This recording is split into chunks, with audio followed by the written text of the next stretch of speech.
নমস্কার বন্ধুরা, আমি আজকে দেখাতে যাচ্ছি আপনাদেরকে একটা আলুর খোসা রেসিপি।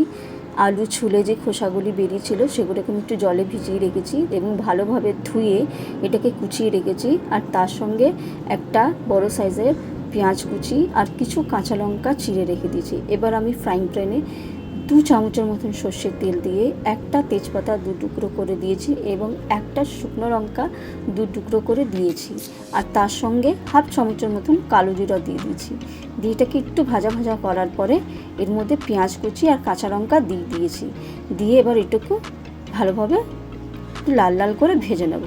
তারপরে এর মধ্যে দিয়ে দেব আলুর খোসা যেগুলোকে আমি ভালোভাবে ধুয়ে কুচিয়ে রেখেছিলাম সেগুলোকে আমি দিয়ে দেব।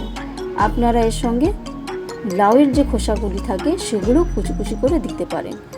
আমি শুধু আলু খোসা দিয়ে দিয়েছি, এই জন্য আপনাকে সেটাই দেখাচ্ছি। এটাকে একটু নাড়াচাড়া করে নেব। নাড়াচাড়া করে এর মধ্যে স্বাদ মতন একটু নুন দিয়ে দেব আর পরিমাণ মতন হলুদ দিয়ে দেব। আপনারা আপনাদের পরিমাণ মতন নুন হলুদটা দিয়ে দেবেন। দিয়ে আবারও এটাকে ভালোভাবে নাড়াচাড়া আমি করে নেব।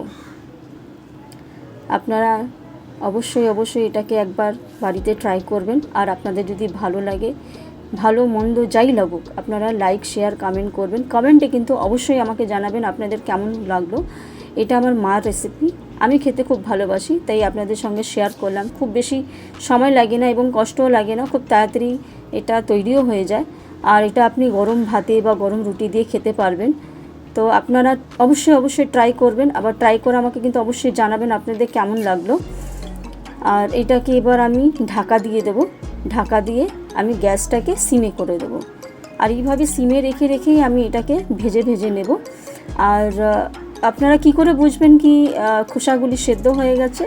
আমরা যেরকম আলু ভাজা করি, আলু ভাজা করার সময় খুন্তি দিয়ে যেভাবে টিপে দেখি কি আলুটা সেদ্ধ হয়েছে কিনা, ভাজা হয়েছে কিনা, সেইভাবে আলুর খোসাগুলোকে আমরা খুন্তি দিয়ে টিপে দেখে নেব নরম হয়েছে কিনা। দেখুন আমি যখন টিপছি তো আমার মনে হচ্ছে কি এটা ভাজা হয়ে গেছে। আমার আলুটা পরিমাণ মতন যতটা লাগবে ততটাই আলুর খোসাগুলি ভাজা হয়ে গেছে। এবার আমি এটাকে নামিয়ে নেব।